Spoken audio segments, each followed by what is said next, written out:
Winslow. Hopefully she can hear us as well.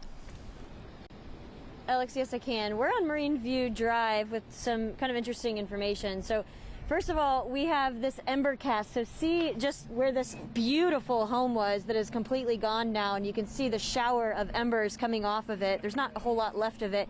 But what firefighters are trying to do is keep those embers from, obviously, you know, they can travel up to even 2 miles, keep them from starting new fires. The problem, they're out of water.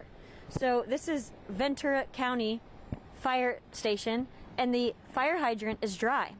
And the problem is, it's not just dry here, it's dry on the whole water grid. So this whole area of Camarillo is basically out of water.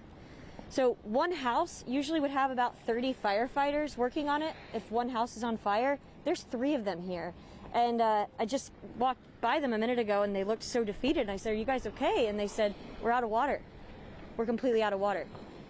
So they've obviously notified their boss, but everyone's dealing with the same problem. These fire hydrants, they run dry, and usually they said it's like a continuous kind of like replenishing system, but there's nothing left. Like there's nothing more to replenish. So that's why they were talking about earlier, saying California American Water Company was asking people in the area not to use any water, which I'm sure they haven't, but there's just so many houses on fire they're trying to fight. And now they don't have any water to do it with. So I don't know how deep the problem goes, but I know in this general area of Camarillo, the firefighters are saying it's not just them. Let's talk about the area there for a minute, Haley. At the news conference, they talked about working with the water companies and bringing in water tenders, those fire trucks that carry the water. Are you seeing any of those trucks with water? No, so they're completely out. There's one fire engine here, number 134 from Ventura County. Look at their hoses. They've nothing left to do. They have no water to work with. So I'm sure they have a system in place because they've dealt with, you know, the Woolsey fire. I know there was issues with that too, but aware that there's other issues in this Camarillo area. But they said that this grid area, they're afraid, I don't want to misquote, but they said they're afraid that the grid area is dry. So I don't know how deep that goes, but I know that they can't do anything else. What they were doing, you know, you see them spraying water on these houses and you're like, you know, what are they really doing? There's not a whole lot of benefit from it, but what they're doing is they're fighting the ember cast, so like the embers that come off of the trees or off of this house, and they're just trying to keep it from spreading even further. And so that's what they were doing until they ran out of water. Well, it's an alarming thought about not having water in the middle of a fire. And like you said, they probably have some kind of game plan for that area and the amount of water that they have or they don't have to work with.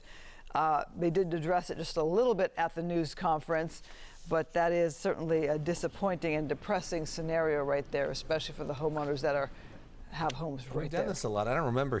All right, let's check in with Fox 11's Haley Winslow. She's been live right there on the fire line in Camarillo Heights, seeing home after home burn. Haley? Yeah, Marla, I'm completely surrounded by homes burning here on Marine View, just off of Vista Del Mar Avenue. Behind me, one of those homes, not much left, just a little bit of the frame. Really, all you can see, it's so dark out here now, other than the hot spots, are these wrought iron fences. And beyond those fences, on this cul-de-sac here, where there's about 6 houses, a frame of the home or a chimney, and that's about it. There's a lot of these embers that are, you can see with the northeast winds, it's gusting 30 right now here. Of course, these are red flag warning conditions, but right now the humidity is about 20%, so it's gotten a little bit better, obviously, as the night has fallen. But you can see how strong these winds are just by how much those embers are spreading. So firefighters here were trying to tackle that with their hose, and they were just trying to basically keep those embers from starting new fires downwind. Problem was they ran out of water, so they left. We had another, that was a fire truck from Ventura County Fire, and another fire truck came in shortly after, West Covina, and we were just like, oh, thank goodness there's another fire truck here to save the day with more water. They were just doing, not sure if they were under the same restrictions here, but definitely water of concern. I know you guys had that firefighter on just a minute ago talking about that. So just complete devastation here. It's really been hard to watch for the last 8 hours, you know, it doesn't get any easier. It really just feels like a nightmare. I can't imagine what these people are going through. You can't see it now because it's dark, but there's a couple kids' toys in the yard. The cars that were in the garage are completely demolished. There's a few cars parked outside of this wrought iron fence, so I'm hoping that means that they knew what was coming and had time to, you know, get some of the cars out of the way, at least a couple of these neighbors. We've been dealing with that on and off, and I'm sure you can understand given the conditions in which our reporters are reporting for you tonight. Haley, we lost